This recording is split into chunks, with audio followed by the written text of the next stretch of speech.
원의 마수다 시작하겠습니다. 김철근 전 국민의힘 당대표 정무실장, 현근택 민주연구원 부원장 나오셨습니다. 두 분 어서 오십시오. 예, 네, 안녕하세요. 네, 비대위 얘기가 나오기 시작합니다. 국민의힘. 장제원 의원 불출마 선언을 했고, 그 다음에 김기현 대표가 어제 당대표직 사퇴를 했고, 그리고 오늘은 지금 속보 들어온 내용을 종합해보니까 국민의힘 내부에서 비대위 구성을 하기로 했다. 전당대회를 열 상황이 아니기 때문에 대표를 뽑을 수는 없고 일단 내년 총선 비대위 체제로 간다. 이런 결정을 내렸습니다. 자, 우선 김철근 실장님 어떻게 보십니까? 강서구청장 보궐선거가 실시된 이후로 한 2달 조금 넘었어요. 네. 2달 넘었는데 2달이 넘도록 과연 국민의힘과 집권당 그다음에 정부 여당은 뭘 했냐, 무슨 변화와 무슨 혁신을 가져왔느냐. 결국 윤여환 혁신위원회를 띄워놓고 결국 시간 끌기 한 거 외에는 아무것도 한 게 없다. 결국은 당시에 이준석 전 대표도 김기현 대표 체제가 2주일 이상 가겠냐 뭐 이런 얘기를 했고 저도 12월은 안 넘길 거다, 못 넘길 거다 이런 얘기를 했거든요. 근데 결국은 지금 어제 이제 사퇴를 했거든요. 사퇴를 했는데 강서구청장 보궐선거의 패배의 원인과 책임을 가리는 그런 근본적인 문제로 접근은 안 됐습니다. 결국 안 됐고 네. 결국은 혁신이 띄웠다가 없애고 그다음에 당대표 그대로 뒀다가 결국 총선 얼굴로는 불가능하다. 그래서 이제 대표를 내리고 그다음에 이제 비대위 체제로 갈 것 같은데 과연 비대위 체제가 온다면 김기현 대표보다 더 표를 많이 가져올 분이 오실 건가? 그건 또 의문이에요. 네. 제가 보기에는 지금 거론되는 여러분들이 있는데요. 뭐 김한길, 한동훈, 원희룡 이런 분들이 있는데 전부 윤석열 대통령과 결이 같은 분들이에요. 쉽게 말하면 윤석열 대통령의 눈치를 보는 사람들이란 말이에요. 이런 분들이 와갖고 지금의 당정일체의 고리를 깨고 다른 이견을 내면서 국민들의 민심을 수렴할 수 있는 구조가 되겠냐 이 말이에요. 저는 한 달도 채 안 갈 거라 못 갈 거라고 봐요. 이 비대위 체제가 또 한 달도 못 간다고요?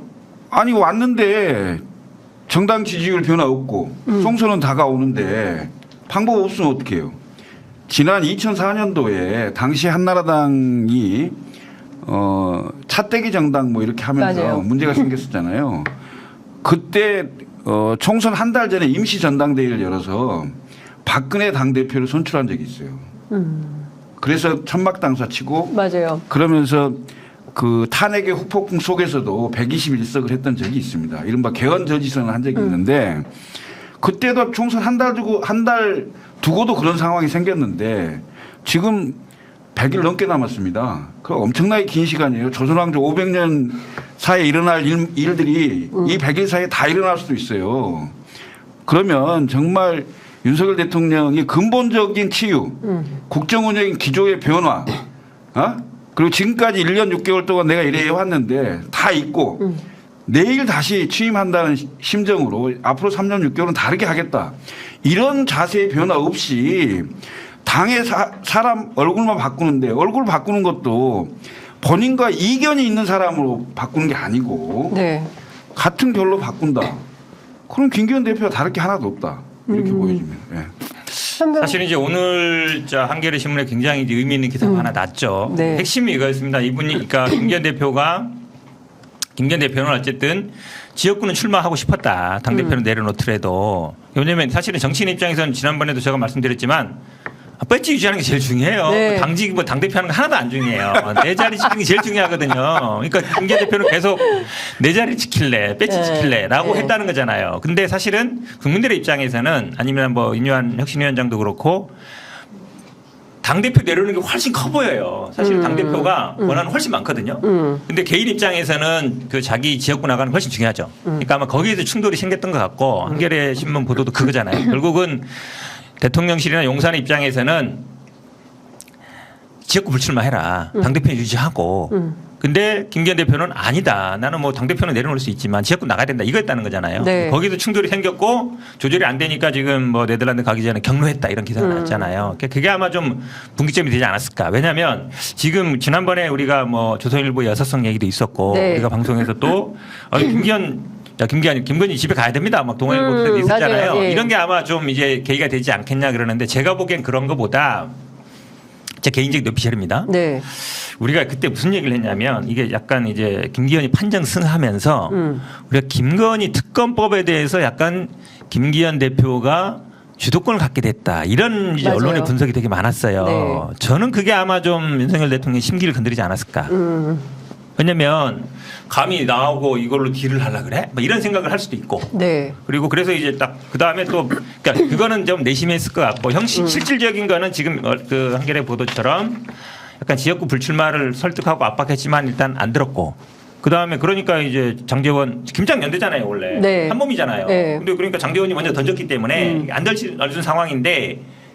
그러니까 그렇다고 해서 지역구 던지기는 좀 아깝고 그러니까 이제 대표를 던진 거잖아요. 근데 김기현 대표 입장에서는 이제 지역구 출마도 쉽지 않은 상황으로 돌아가고 있죠. 상황. 그게 아니고 예. 지역구 출마를 먼저 던지잖아요. 네. 그러면 자동 대표직은 날아가게 돼 있어요. 아 그래요? 왜냐하면 당 대표직은 지킬 수가 없어요.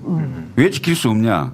12월을 넘기기 어려운 게 당 대표가 있으면서 총선 다가오고 이미 예비보 등록을 했어요. 그렇죠. 어제 그제부터 예. 등록을 했는데 당 지지율 변화가 없고 그다음에 수도권 서울은 6석밖에 유리하지 않다 그러고 네. 부산도 거의 비슷한 비율이래요. 18석인데 내가 의석수 얘기는 않겠습니다만 부산도 대단히 어려운 상황으로 지금 나오고 있고 맞아요. 그러면 이게 영남 자민련이 아니고 TK 자민련 거의 이 수준으로 쪼그라드는 상황인데 당대표가 무슨 낯으로 당대표 지위를 지키고 있겠습니까?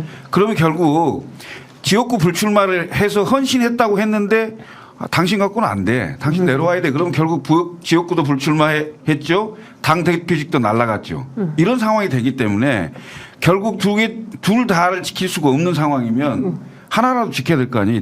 예? 그럼 김기현 지역구 지켜야지. 그래서 지역구를 지킨 거고요. 원래 지금 저 남구청장이 네, 있어요. 네. 부산 네, 남구청장이 남구의회에다가 네. 사퇴서를 제출했어요. 맞아요. 제출했는데 10일 만에 그걸 걷어들였어요. 그러니까 구의원들의 반대를 이제 그 명분 삼아서 걷어들였는데 사실 걷어들이기 직전에 김기현 대표를 만났어요. 그럼 그 얘기는 뭐냐면 내가 다시 나갈 거니까 너 안 돼. 다시 접어. 정리해. 이렇게 된 거 아니겠냐 이런 거예요. 그러면 그리고 지금 울산의 그 여러 유지들 이런 분들의 그 움직임이나 이런 걸 보면 김기현 대표가 울산에 계속 있어야 된다 이런 그 얘기들을 많이 하고 있고 그게 실제로 정보로 많이 나오고 있어요. 그래서 제가 보기에는 지역구를 지키려고 하는 노력은 계속 할 거다. 그리고 이제 대신 극적인 상황에서 당대표를 그만뒀다. 네. 그래서 그 효과를 좀 크게 하려고 하는 그런 상황이 있을 건데. 네. 근데 어제 이제 지금 그 대표직을 던지기 직전에 그 얘기 또 내가 하려고 그랬더니 또 이준석 대표를 만나갖고 하세요. 아니 뭐 사실 정보 많은 분들이 있으세요? 궁금한 네. 취재는 한 게 없어요. 취재한 건 네. 없는데 많은 분들이 궁금한 게 그거잖아요. 그러니까 김기현 대표가 사퇴를 하기 전에 이준석 대표를 만났다는 것이고 그거를 가장 중요한 거는 언론에 공개하는 걸 서로 동의했다는 동의했다. 얘기잖아요. 그게 중요한 포인트거든요. 그러면 사실은 이제 뭐 이준석 대표가 제가 딴 데 유튜브 나와서 얘기한 거 들었는데 원래는 내가 먼저 만나기로 했고 내 거취를 얘기하기 위해서 만난 거였습니다. 그리고 사전에 얘기된 거고 뭐 그런데 우연치 않게 뭐 김 대표 거취도 논의했습니다라는 얘기를 누가 믿어요. 아니 이 김기현 대표 지금 사퇴하느냐 마느냐 이 중요한 시기에 네. 지금 나가기로 정해진 전직 대표를 왜 만났냐고요. 예를 들어서 뭐 최고위원들 만났다든가 네. 아니면 용산의 핵심 실세를 만났다든가 뭐 이랬으면 이해가 돼요. 네. 이준석을 왜 만나 거기서? 이준석을 왜 만났냐고. 예. 근데 그걸 더 중요한 거는 네. 왜 언론에 공개해도 되냐고 얘기한 거. 1번. 그다음에 이준석 대표가 이거를 외부에 공개하고 30분 만에 페이스북에 썼단 말이에요. 네. 그러면 이게 어느 정도 교감이 된 거예요. 그러니까 단순히 이준석 대표가 사전에 뭐 동의해서 만났다기보다는 이준석 대표도 어쨌든 쫓겨나는 모양새였잖아요. 네. 근데 지금 김기현 대표도 본의 아니게 약간 자기가 뭐 원해서 나가는 건 아니잖아요. 말로는 뭐 자진 사퇴라고 하지만 누가 네. 봐도 쫓겨나는 공간의 힘이 거죠. 작용해서 쫓겨나는 거잖아요. 네. 그러면 둘 다 이제 동병상련을 느낄 네. 수밖에 없잖아요. 물론 이제 여기는 당내 뭐 강제 쫓겨났고 여기도 하지만 요지는 아니 뭐 선거 실패에 대한 책임은 자기한테 있는 게 아니라 용산에 있는데 책임은 자기가 지는 모양새고. 그렇죠. 지난번에 이준석 대표가 쫓겨날 때도 사실은 대선 이기고 지방선거 이겼는데 뭔가 뭐 분란 뭐 이게 윤리위원회 해서 쫓겨나는 거고 결국은 용산의 힘에 의해서 당대표가 갈리는 상황이잖아요. 네. 그거에 대해서 두 사람이 공감을 했을 거란 말이에요. 그러면 김기현 대표도 그전에는 용산의 뜻에 따라서 어쨌든 대표가 됐지만 이준석 대표의 이런 상황에 네. 대해서 약간 공감했을 수 있다. 서로. 네. 약간 그 동질성을 느꼈을 수 있는 것 같아요. 그거 좀 얘기 좀 해주세요. 아니 뭐 근데 본인이 얘기한다면서. 뒷 얘기. 그러니까 언론에 나온 얘기는 내가 다 알고 안 나온 얘기를 좀 해줘야지. 신문에 다 나온 얘기를 왜 이렇게 길게 얘기했어? 네. 여기는 이제 네. 중요한 얘기, 네. 안 나온 얘기. 신문에 안 나온 얘기를 해야지. 그렇지. 예. 예? 동행한 그때 거 아니에요? 그러니까 같이 동행하진 않았고요. 네. 안 했고 사실은 이제 그 여러 경로로 그 김기현 대표 쪽에서 이준석 대표를 좀 만나고 싶다 했어요. 아 김기현 대표 쪽에서 먼저? 네, 그러니까 그 이준석 강서- 대표가 한게 아니고 강서구청장 보궐선거 그 패배 이후로 네네. 그런데 이제 뭐 굳이 지금 뭐 상황 이런 상황에서 만날 필요가 있겠냐 네. 이런 이제 얘기를 했었는데 그 거절 못할 그 중진 의원이 주선을 했어요. 주선을 해서 이제 그 중진 의원 이름을 밝히긴 좀 그런데 네. 주선을 해서 이제 약속이 된 거죠. 그런데 이제 약속을 할 시점에서는 김기현 대표가 이렇게 막 급박하게 사퇴 논의로 들어가기 전이었어요. 근데 이제 뭐 약속을 했기 때문에 가서 이제 만난 거였고요. 이제 네. 만나고 방금 얘기한 대로 이런저런 많은 얘기를 했지 않겠어요? 했겠고 뭐 동병상련도 그렇고 뭐 그다음에 이제 뭐 정확히 들은 얘기는 아니기 때문에 뭐 얘기하긴 곤란합니다만은 끝나고 나오면서 네. 김기현 대표께서 언론에 뭐 알려도 되지 않겠소 이렇게 얘기를 했다는 거예요. 네.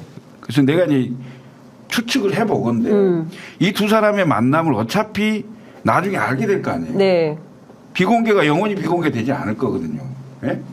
이런 상황이면 그냥 김기현 대표 쪽에서는 좀 그냥 알리는 게 용산에 좀 덜 하지 않겠냐 이런 생각을 한 것 같은데. 그래서 무슨 얘기? 아니, 그 얘기도 뭘 다 했냐고. 김기현 대표가 다 한 나온 얘기야. 얘기야. 어? 지금 신문에 다 나온 얘기야. 신문에 안 안 나온 나온 얘기 얘기를 좀 해야지. 안 나온 얘기, 안 뭘 나온 얘기하는 얘기. 거야? 아니, 그러니까. 둘이 무슨 얘기했냐고. 그렇지, 그게 중요하지. 그게 중요하죠. 둘이 한 얘기는 둘뿐만 아니고. 아이 진짜. 측근 아니네. 가만 있어봐. 측근 아닌가 봐. 근데 제가 취재한 바에 전화해, 따르면 전화할까? 이준석 어차피 한번 부를 거잖아요. 네, 다음 주에 나옵니다. 네. 아니 근데 이런 것 같아요. 제가 보기에는 그 김기현 대표 입장에서 솔직히 말하면 팽 당한 거잖아요. 그렇지. 예. 그리고 사실은 그 꼴등하던 후보 1등 만들어가지고 당대표 시켜놓고 했지만 제가 국민의힘 지도부 관계자한테 전화했더니 왜 그러면 김기현 대표 잘하고 있었는데 왜 여기서 팽 시키냐라고 하니까 권한을 침범했다 이런 얘기를 해요. 용산의 권한을 바지 사장이 용산의 권한을 침범했다 이런 말을 하는 거예요. 그래서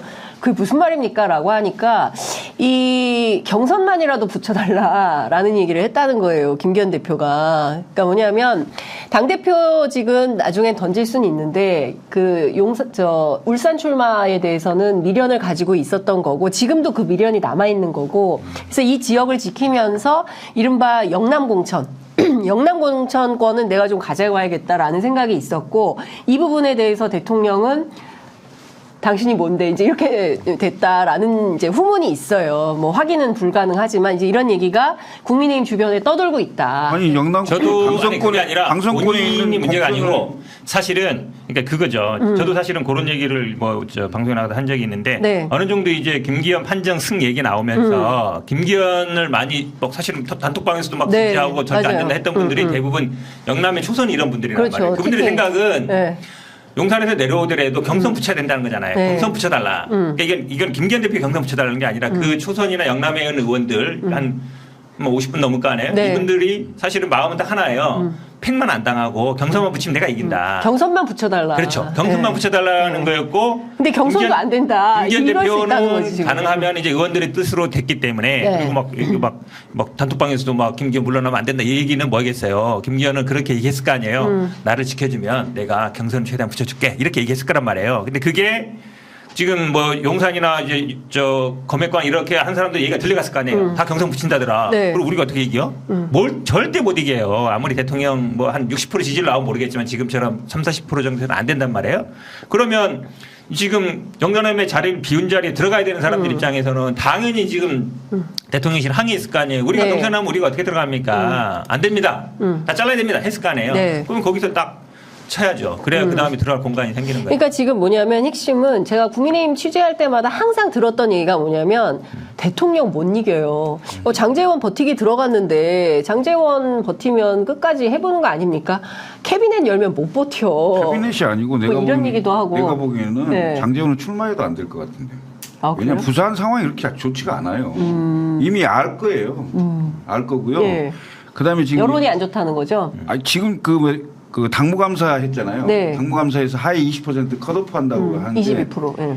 거기에 거의 영남 의원들이 많이 들어있어요. 영남 다선들이. 그다음에 특히 부산 같은 경우에는 정확히 수치도 제가 듣긴 했습니다만 네. 그 정보 제공자 때문에 내가 말을 못 하겠는데 아주 안 좋아요. 네. 비율로 보면 서울하고 거의 비슷해요. 아니 그래서 저희가 계산 그렇게 안 좋은데 이준석 대표 얘기해서 계산해 보니까 3개더라고 부산이. 하여튼 뭐 세석. 예. 서울이 6개고 부산은 3개야. 그런 정도로 안 네. 좋은데 장제원 윤핵관 핵심으로 찍혀 있는데 네. 만약 이대로 공천 받아서 나가도 안 돼요. 그럼 굳이 네. 그럼 던져야죠. 네. 아니 그런 게 아니고 일단 부울경뿐만 아니라 TK에 자리를 비워야 그래. 일단 사람들이 이 가는데 핵심이야. 자리를 비워야 되는데 자리를 아니 장재원도 안 비우고 조용도 안 비우고 김기현도 안 비우면 그래서 밑에 사람들이나 이런 사람들도 아니 뭐 위에서 안 가는데 왜 우리가 나가? 그럴 거 아니에요. 네. 김기현도 경선시킨다 그러고 그러면 자리가 안 비어 갈 데가 없어. 논란이 그게 핵심이지. 아니, 그러니까 그 말은 맞는데 예. 논란이 뭐냐면 네. 이런 거예요. 현역 의원들은 무슨 논리를 펴냐면 이렇게 상황이 안 좋은데 지금 현역 의원들을 빼고 정치 신인을 넣으면 완전히 그냥 거저 민주당에 바치는 거 아니냐. 이렇게 상황이 안 좋을수록 현역 의원들이 공천을 받아야 된다. 이 논리를 피는 거예요. 안 돼요. 제가 그 논리를 피는 아. 사람 직접 만나서 얘기를 네. 들어봤으니 네. 부산 상황이 이렇게 어렵다고 하는데 네. 이거 뭡니까 그랬더니 그러니까 현역들 공천해야 돼. 이렇게 얘기하더라고요. 아 유명한 사람 들어가야 돼. 그래도 했던 사람이 해야 돼. 왜냐면- 구간이 명관이야. 그나마 네. 그 지역에 재선 3선 하고 지역의 조직이라도 갖고 있는 사람이 나가야 되는데 네. 자 부산에 예를 들면 그 직전에 지방선거 때 민주당이 전원구청장 당선됐어요. 근데 이번에 다 떨어졌잖아요. 네. 그럼 다음 총선 때 그 구청장을 지낸 사람들이 전부 후보로 나올 가능성이 커요. 네. 각 지역에. 그럼 그 구청장을 4년 지냈다는 것은 지역 내에 엄청난 조직을 기본적으로 갖고 있을 수 있다는 거예요. 네. 그럼 지역의 경쟁력이 훨씬 셀 수 있어요. 더군다나 중앙에 그 정당 지지율이 네. 거의 비슷하게 나오거나 역전돼 있는 상황이면 어떻게 이깁니까? 신인이 가서 해볼 수가 없어요. 공천 받는 게 목적이라면 혹시 모르겠어요. 자 근데 아니 명함은 다 공천이 못 보기 때문에 그 자리를 그건 TK만 그렇다니까. 아니 TK도 마찬가지고 자리를 일단 빼내는 게 우선이에요. 아니 자리를 빼내고 심어야 그 다음에 본선을 하는 거기 때문에 자리를 빼내는데 안 빠지니까 이거를 빼기 위해서 이렇게 만드는 거지. 자, 본선은 그 다음 얘기예요. 그러니까 제가 이 말씀을 좀 여쭤보고 싶었어요. 자, 그래서 자리를 빼요. 자리를 싹 다 빼. 정리해. 이제 다음은 저는 영남 중진이라고 보거든요. 그러니까 영남 중진, 그다음에 윤핵관 뭐 이렇게 쭉 빼겠죠. 당 지도부들도 이제 대상이 될 텐데 줄줄이 빼고 이제 그 자리에 누가 들어가느냐. 이제 그건 뭐 검사 뭐 등등이겠죠. 근데 그게 이 검객관, 역할을 영객관, 그렇죠. 예. 그 역할을 이제 누가 오느냐. 공관위원장. 공관위원장하고 비대위원장. 예. 비대위원장은 누구냐? 김한길 가능성이 제일 높다. 그러면 이분은 민주당도 너무 잘 알고 국민의힘에 새로 와서 새 판을 짜고 제가 취재한 바에 따르면 김한길 명단 다 있다는 거예요, 이미. 어느 동네 누구 꽂을지 오랫동안 준비했고 그 명단이 쫙 있다. 이거 가지고 그냥 실천하면 된다. 이 얘기를 국민의힘 사람들이 하고 있거든요. 근데 저는 약간 반대로 봐요. 네. 왜냐면 지금 이제 4명 정도 나오잖아요.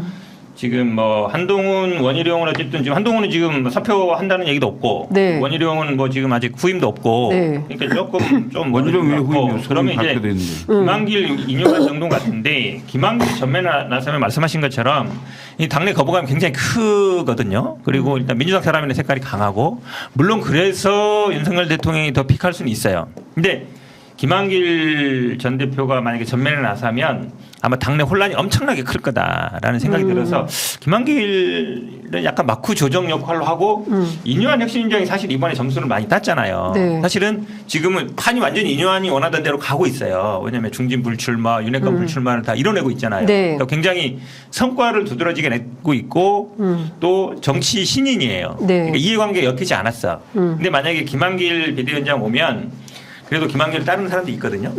이 사람들의 힘이 실릴 수밖에 없어요. 그러면 약간 그 반대. 근데 김한길은 이 따르는 사람들은 이 국민의 힘에 지분이 많지 않아, 사람이 많지 않아, 세력이 많지 않아요.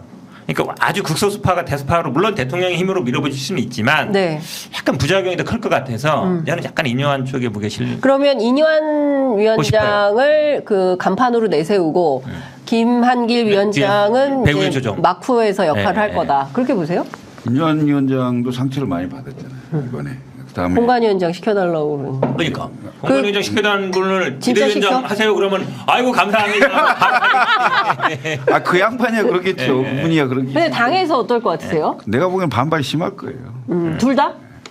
김한길도 마찬가지고 예, 인유한도 인유한도 마찬가지고 마찬가지죠. 결국은 이제 그 총선에 승리할 수 있는 방법을 고민하는 거냐 아니면 네. 대통령의 심기를 잘 보좌하는 걸로 볼 거냐의 문제예요. 그렇죠. 그러니까 대통령 심기 보좌하려면 김기현 그대로 놔둬도 되고 아니면 김기현만큼 잘 들으려면 뭐 김한길이나 인유한이나 무슨 뭐 한동훈이나 뭐 예. 원희룡이나 다 좋은데 예를 들면 이제 한동훈 장관 같은 경우는 약간의 리스크가 좀 있다는 설이 있어요. 어떤 리스크요? 뭐 본인 리스크도 있고 처가 리스크도 있고 뭐 한다는 아이의 예, 애 문제도 있고 뭐 그런 등등이 있어서 뭐 정확하진 않지만 그런 얘기 설도 있고 네. 그래서 아마 아예 총선 자체를 건너뛸 가능성도 있다는 얘기도 있어요. 아, 한동훈 장관이? 예, 예, 예. 아. 그래서 뭐 그런 얘기도 있고 원희룡 장관도 어차피 그 소장파의 이미지가 이미 윤석열 정부 들어서면서 완전히 없어졌거든요. 윤석열 대통령 결이 완전히 같은 사람이 돼버렸어요. 양평고속도로 백지화부터 해서 완전히 뭐 백지화 비대위원장 되겠죠. 예를 들면 그런 상황인 거고 김한길 비대위원장, 김한길 설이 지금 가장 유력하게 도는데 본인이 직접 등판, 그러니까 김한길 본인이 직접 등판을 할 거냐 아니면 뒤에서 마쿠 조정하면서 인유한을 내세울 거냐 이건데 지금 총선판이 호락호락하지 않아요. 그러니까 누구를 앞에 내세워서 조정할 만큼의 여력이 있지 않다. 그래서 김한길 예, 위원장이 그래서 김한길이 온다. 직접 나올 가능성이 있는데 예, 그 얘기 하더라고요. 이 김한길이 나오는 것은 이 판을 완전히 휘저을 거예요. 휘저을 목적으로 나올 가능성이 있어요. 그러니까 김한길이 원래 김한길 그러면 정계 개편 그렇죠. 기술자 창당 전문가. 이렇게 창당 보이잖아요. 예. 전문가. 창당 합당 뭐 그렇죠. 예. 하여튼 당 뭐. 뽀개기 전문가. 그 윤석열 대통령이 한 말인데. 그 옛날에 당 빼고 아니 진짜로 당을 온다. 뽀개버리는 것 같아요. 네. 예? 진짜. 아니 지금 이진석 대표가 당 뽀개려 그랬더니 이제 지금 김한길한테 뽀개버리고. 우리는 당을 나가는 거지 당을 뽀개는 게 아니죠. 예? 아니 저런 게 자꾸 네. 철근 위원장이 원래 전문가가 좋은데 자꾸 뭐 본선 얘기하시는데 지금 본선 얘기가 아니고 당내 권력 싸움이잖아요. 그쵸, 권력 결국은 투쟁이죠. 윤석열 대통령이 얘기했던 것처럼 뭐 3개월 내에 이준석 쫓아내고 뭐 저 당을 다 뽀갠다는 얘기는 뭐예요? 그러니까 당을 파괴한다는 얘기가 아니라 윤석열 당을 만든다는 얘기잖아요. 내 위주로 기존의 뭐 윤핵관 뭐 지도부 중진 필요 없다. 네. 나를 따르는 직할 체제로 만들겠다는 거잖아요. 그러려면 이 사람들 싹 갈아야 돼요. 교체해야 되잖아요. 거기에 가장 뭐가 효과적이겠냐 이걸 보는 거잖아요. 근데 김기현 대표를 만약에 이런 식으로 아웃시키고 비대위로 간다 그러면 저는 누가 돼도 인유한이 되든 뭐 김한길이 되든 누가 돼도 그거는 할 수 있을 거다. 이미 아마 제가 보기에는 지난번에 막 김기현 뭐 지켜야 돼 이런 초선 의원들 다 멘붕 왔을 거예요. 네. 저기 이게 줄 잘못 썼나? 이쪽으로 갔나 했더니 갑자기 이쪽으로 가가지고 이게 이 길이 아닌가 이 길이 아닌가 보다 이기 때문에 네. 본인도 이제 알겠죠. 아, 네. 이게 경선이 쉽지 않겠구나. 그래서 근데 거기에서 누가 그러면 네. 여기서 버틸 수 있냐 문제잖아요. 그럴 만한 세력 중심이 없잖아요. 근데 이철규 지금 인재영입위원장이 약간 벗어나 있잖아요. 예. 원래 윤핵관 중에 핵심이고. 그렇죠. 그런데 안 나와요. 용태 얘기 안 나오잖아요. 아, 거기는 지역구로 옮긴대.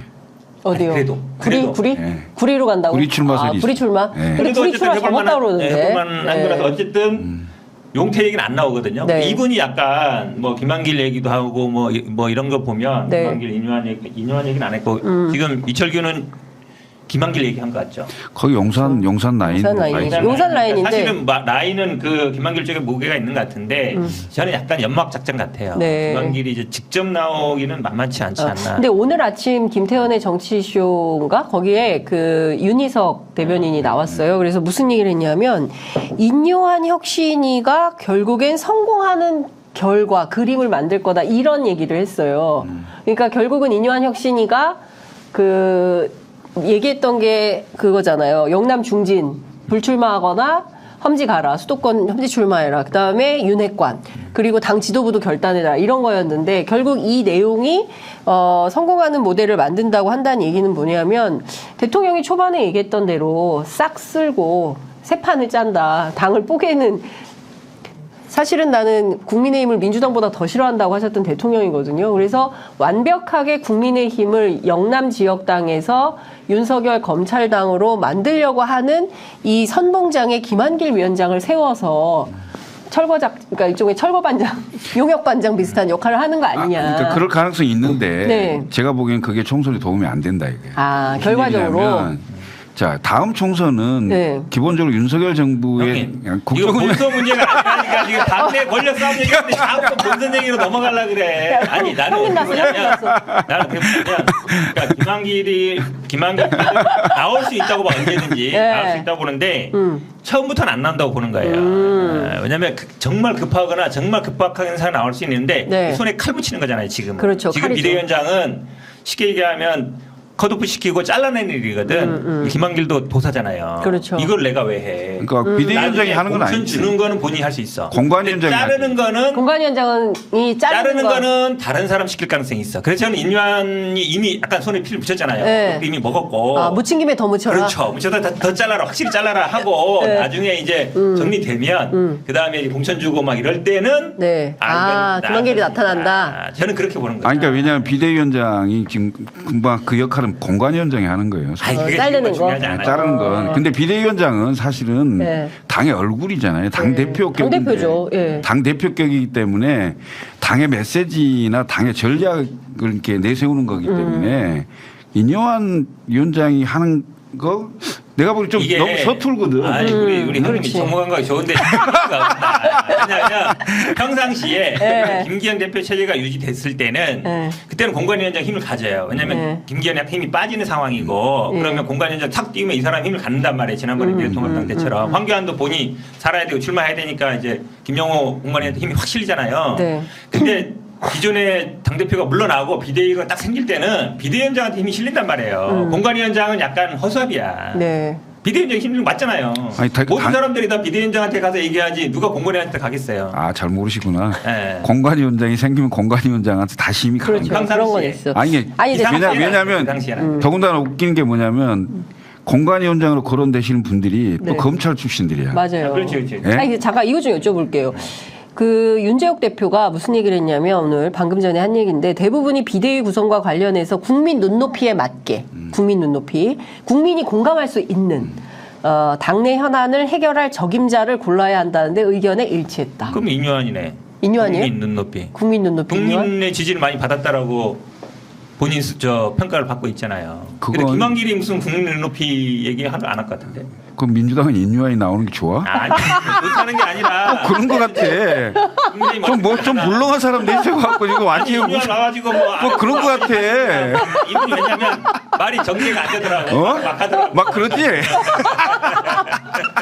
말을 막 해. 야, 인유한을 띄워주면서 완전히 그냥. 야, 인유한이 국민 눈높이에 맞다. 그렇진 않죠. 왜냐하면 인유한은 그러면 누구? 용산이 주는 오더를 혁신이 때부터 제대로 한 거죠. 네. 왜냐하면 용산이 두 가지 오더를 준 건데 네. 그게 영남 다선 물갈이 또는 뭐 혐지 출마 그렇죠. 이거에다가 그다음에 수도권 원외위원장 그 물갈이까지 해서 네. 그 사람을 쳐내는 부분은 이제 원래 오다가 내가 오다라고 생각해요. 네.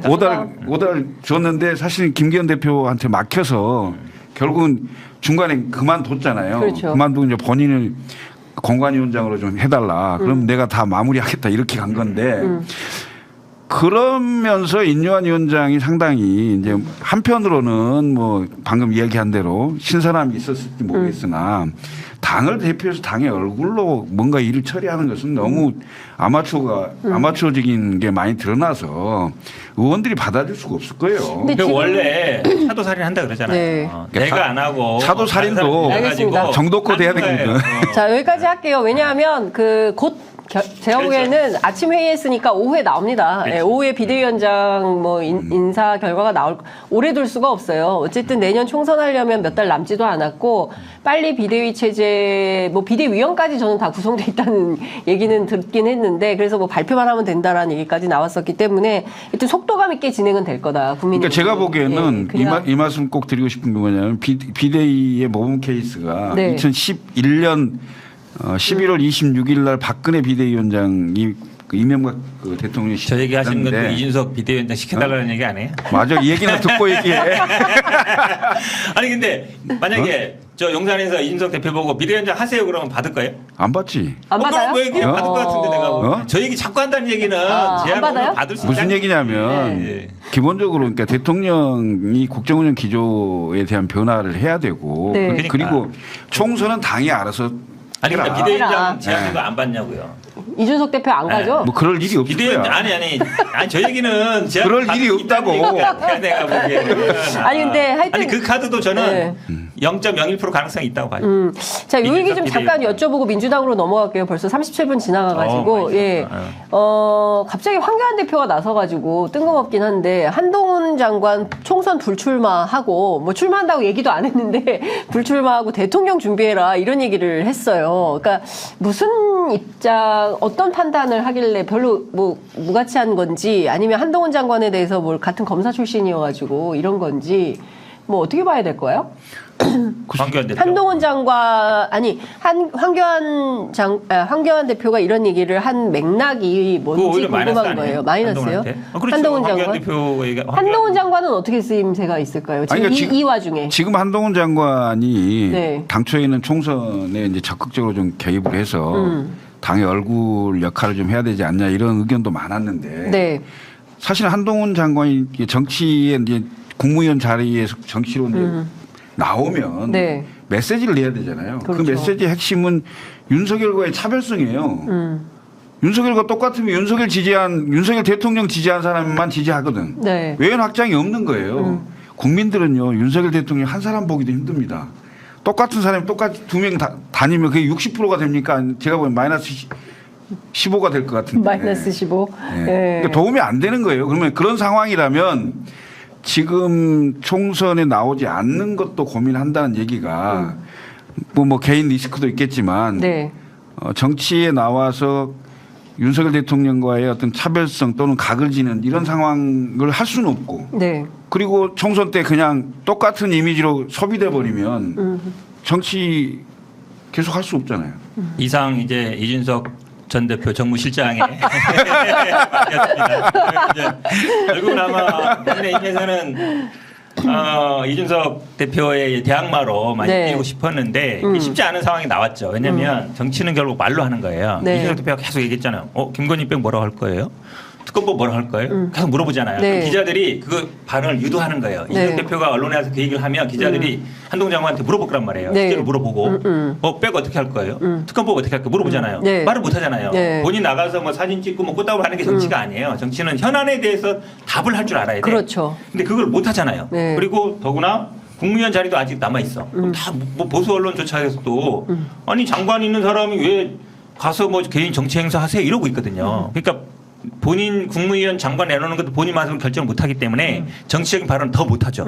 그러니까 어찌 보면 이준석 대표 페이스에 말리는 거예요. 이준석 대표는 계속 기자들한테 이런 질문하세요, 저런 질문하세요 계속 유도하고 있잖아요. 네. 유도 안 해. 그러니까 안 나왔으면 하는 바람이 이 정무실장이 얘기하는 것처럼 네. 근데 정치적인 아니, 훈련이나 이게 돼 있나? 나는 그래, 나왔으면 하고 좋겠어. 있- 네. 나는 나오지 않았으면 하는 의도나 이런 건 없는데 네. 한동훈 나와도 별 장관이 볼 없다. 네. 네, 나와라. 나와도 별 볼 그러니까 없다. 본인이 나와서 네. 정치적으로 그래도 어느 정도 생명을 유지하려면 네. 윤석열 대통령과 차별성 있는 메시지를 내야 되는데 이 얘기를 하는 거예요. 근데 과연 낼 수 있냐? 그럴 그럴 수 있냐. 검사 동일체인데 할 수 있냐 이 말이야. 불가능하다. 불가능하죠. 알겠습니다. 민주당으로 좀 넘어가겠습니다. 민주당 얘기 20분밖에 뭐 할 얘기가 없어요. 2분만 많은데. 해도 2분. 뭘 2분만 해.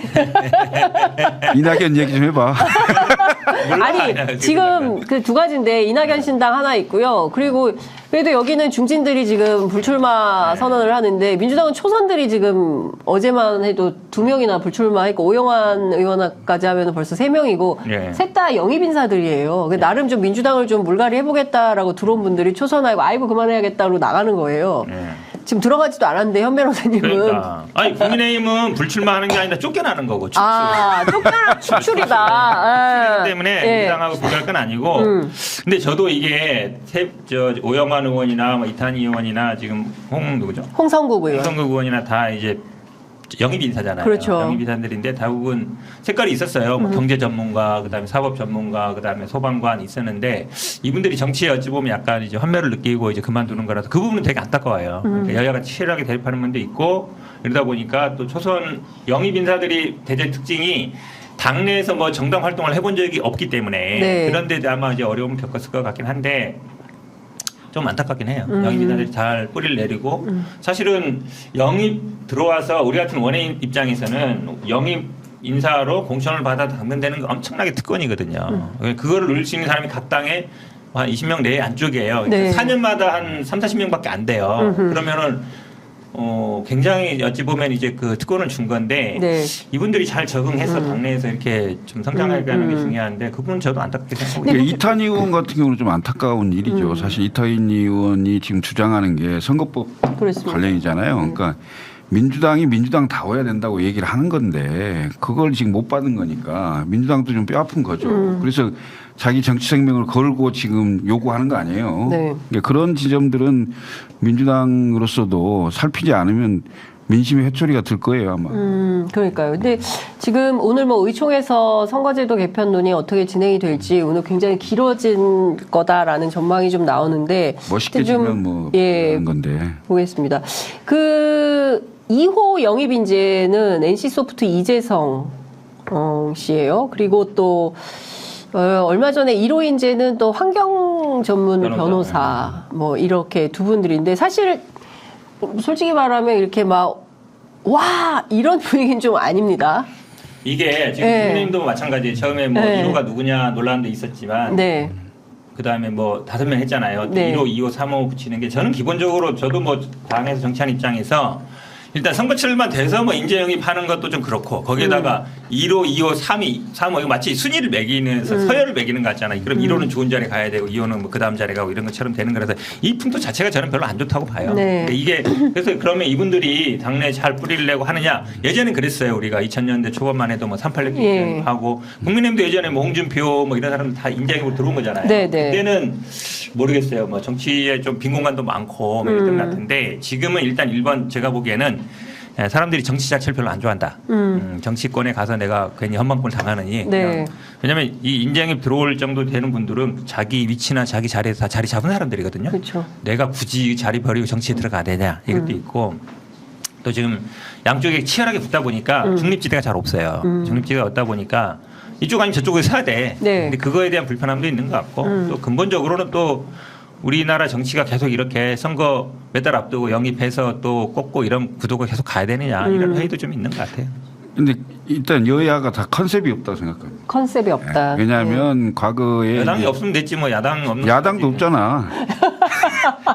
네, 컨셉이 없다. 무슨 얘기냐면 당에 필요한 인재를 그 영입을 해야 됩니다. 예를 들면 그 국민의힘 같은 경우는 네. 지금 아주 오른쪽에 가 있기 때문에 네. 중도 외연 학장 호남 뭐 이런 출신들을 좀 영입을 해서 네. 외연 확장을 좀 힘쓰겠다 이렇게라도 뭘 해야 될 거 아니겠어요? 네, 네, 네. 그런 게 없어요. 그냥 뒤죽박죽입니다. 네. 예, 이런 게 보이고 예를 들면 민주당 같은 경우도 지금 586 뭐 비판 네. 엄청 하잖아요. 예.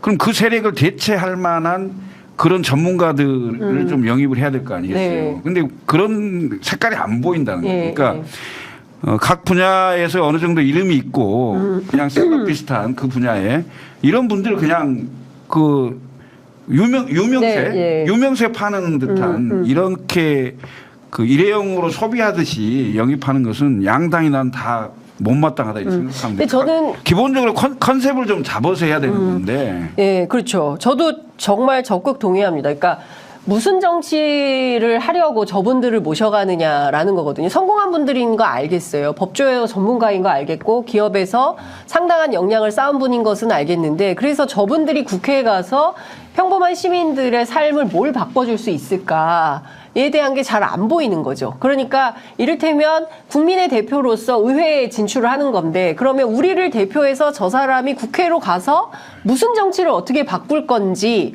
대한 그림이 안 보인다. 그러니까 근데 현근택 변호사가 국회로 가면 국회가 재밌어질 것 같거든요. 뭐 이런 즐거움이라도 우리는 현근택 보는 협상이 맛에 되지, 그러니까 협상이. 협상도 여야 협상이 될 것 같잖아요. 그러니까 기본적으로 네. 인재 영입을 통해서 정치 진입하고 이 국회의원을 충원하는 구조 자체가 문제가 있는 거예요. 기본적으로 말씀하신 것처럼. 그러니까 네.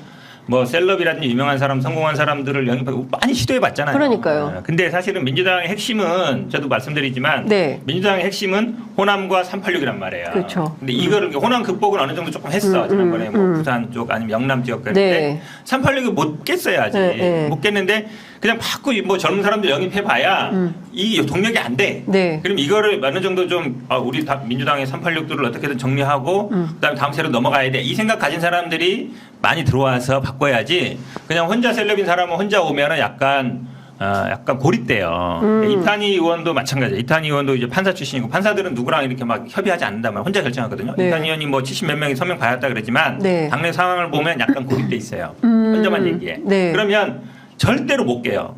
그러면 어느 정도 좀 블럭을 만들어서 왜냐하면 386은 20대 때부터 지금 60대까지 40년 동안 계속 선후배 관계로 뭐 전대협 그렇죠. 1기야, 2기야, 3기야 다 우리 3기, 동기 뭐 이렇게 다 세력을 만들어 왔단 말이에요. 전대협 아니에요? 나 3기야. 3기로 딱 묶였잖아. 3기 다 알고 여야를 넘나들면 세력을 다 주축하고 있는데 네. 그러면 70년대, 80년대 애들이 나 혼자 유명한 사람이 가서 네. 저긴 100명씩 모여있어요. 한 기수에. 어떻게 깨냐고. 못 깬다니까. 그러니까 깬다는 표현이 좀 그렇지만 그러려면 어느 정도 좀 세력화가 돼야 돼요. 그러려면 어느 정도 좀 정치력도 있고 이런 사람들이 돼서 저는 이탄희 의원도 그래서 최고위원도 한번 출마해보고 당직도 한번 뭐 대변이나 뭐 이렇게 사무부총장 이런 거 좀 맡아보고 이러면서 당무를 좀 익히고 그러다 네. 보면은 또 당직 같이 했던 사람끼리 좀 세력이 되거든요. 그렇게 했으면 아마 지금의 이 선거제 부분도 좀 탄력을 받을 수 있어요. 근데 별로 그렇지는 않으시더라고요. 아니, 그러니까 지금 뭐 586이 됐지만 386 때 이제 영입이 돼서 사실 지금 그렇죠. 이재명 대표서부터 네. 이재명 대표, 송영길 대표, 이인영 장관 뭐 이런 분들 임종석 예. 전부 386 아닙니까? 예. 지금 586이죠. 예, 예. 갈참드립니다. 힘내세요. 힘내세요? 네.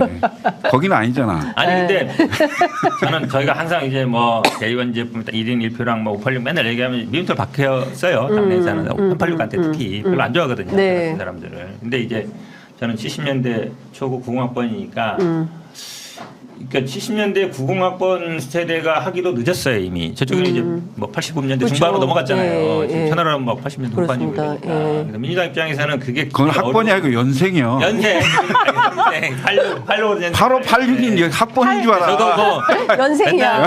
떠들긴 하는데 뭐 네.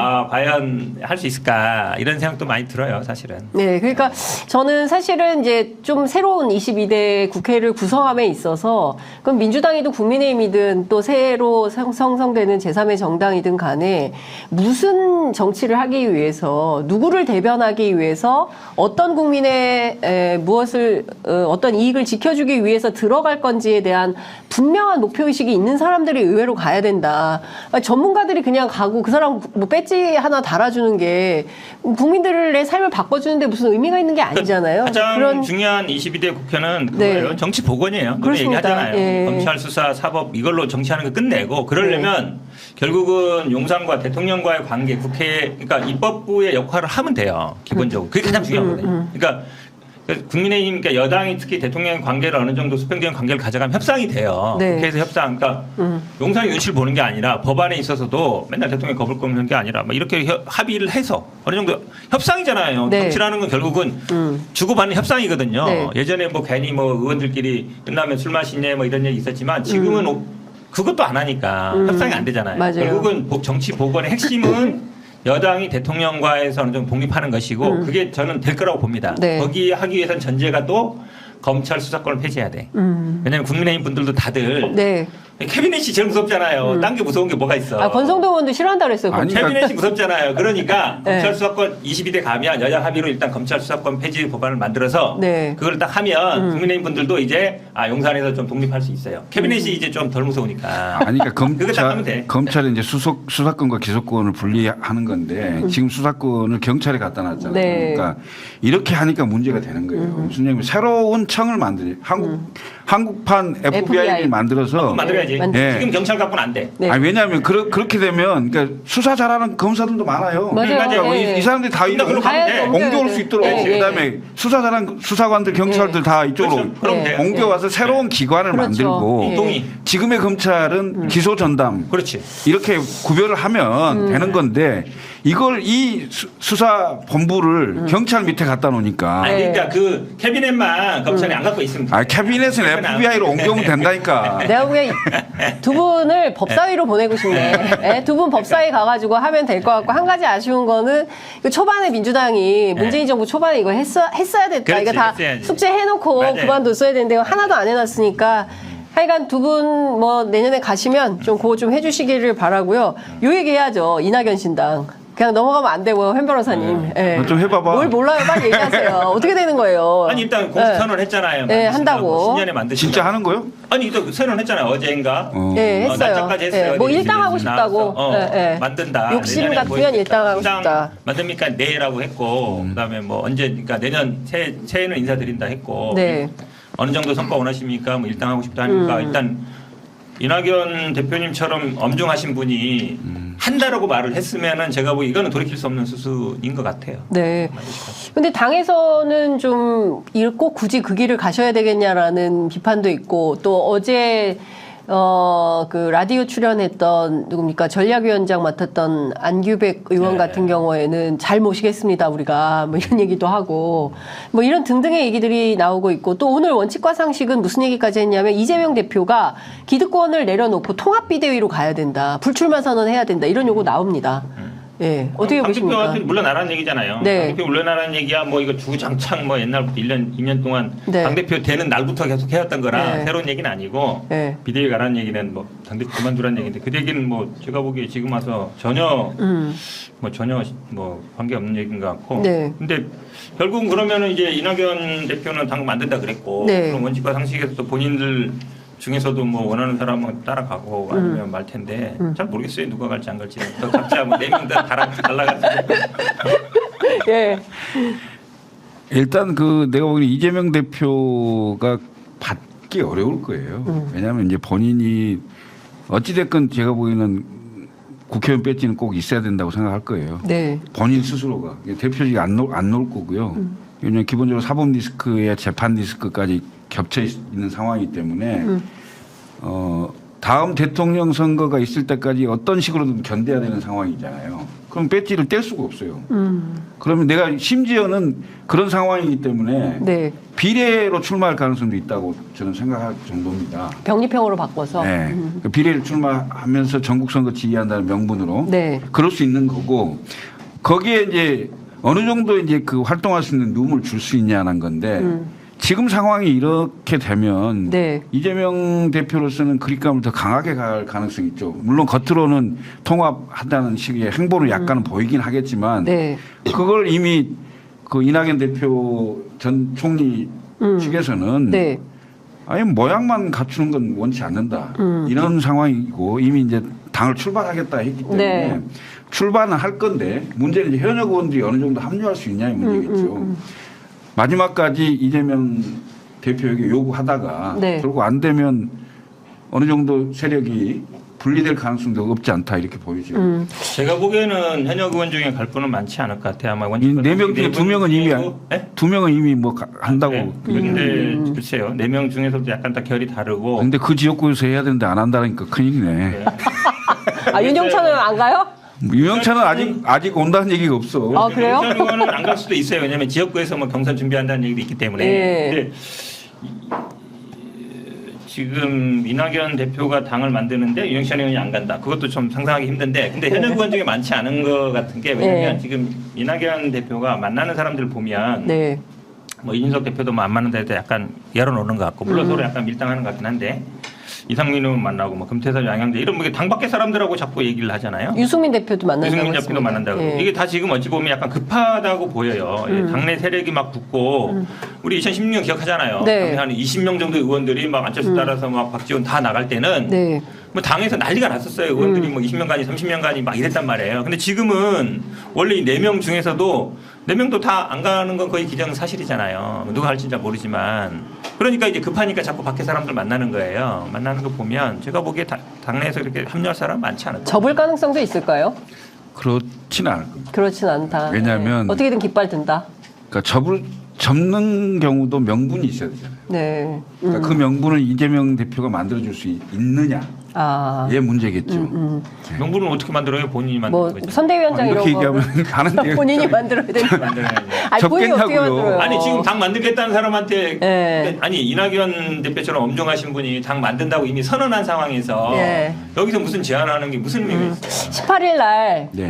기류의 김대중 VIP 시사가 있습니다. 오후 2시 용산 CGV에서 맞아요. 있는데 요 자리에 세 분이 모여요. 김부겸까지. 예, 김부겸 전 총리, 그다음에 이낙연 전 대표, 전 총리, 그다음에 이재명 대표가 모이고 정세균 전 총리는 뭐 개인 일정 때문에 못 온다고 하고 뭐 영화사에서 만든 건지 모르겠지만 그 대기실이 있대요. 그래서 그 안에서 세 분이 무슨 얘기를 할지 사실은 그게 관전 포인트거든요. 근데 그 자리를 기자들 커피 입장에서는. 한잔 그냥 마시겠지. 왜냐면 기자들도 이미 다 알려져서 네. 기자들도 다 오고 네, 보자가 뭐, 다 오기 그렇죠. 때문에 그 네. 안에서는 얘기 없어요? 아니, 그 자리 저, 저기 권고가 중요한 비서장 네. 그렇게 이제 뭐 네. 그림을 만든 것 네. 같은데 그건 그림일 뿐이겠죠. 그냥 그렇죠. 그림이다. 사진 찍는 정도니까 아, 사진만 얘기하기 찍을 거다. 쉽지. 얘기 네, 없다.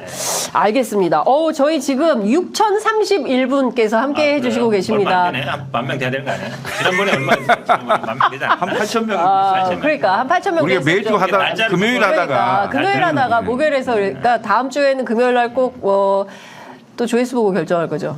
아니, 일단 뭐 진짜 현근 대표는 너무 아니, 일단 어려워. 동접해야 되니까 일단. 네. 아니 지금 나도 약간 아쉬운 상황이야. 동접해야 되니까. 네, 저희가 동시생 방송 계속 하고 있습니다. 현근땡 TV 그리고 김철근 TV 그리고 취재 편의점 여러분 너무 사랑해 주셔서 감사하고요. 이 아침에 6,000분이 넘는 분이 함께해 주신다는 건 정말 저희로서는 영광입니다. 두 분 말씀 오늘 너무 잘 들었고요. 다음 주에는 금요일 뵙는 걸로 그러시죠. 예, 네. 예, 하겠습니다. 감사합니다. 고맙습니다. 고맙습니다.